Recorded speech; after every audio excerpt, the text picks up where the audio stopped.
Kotor.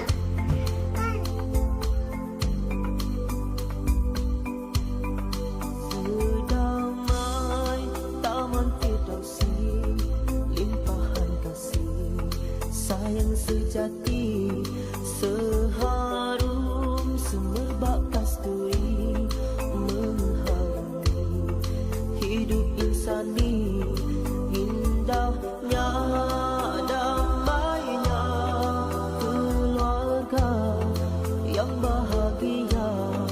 Itulah idaman impian setiap insan yang dahagakan belayan serta kasih dan sayang.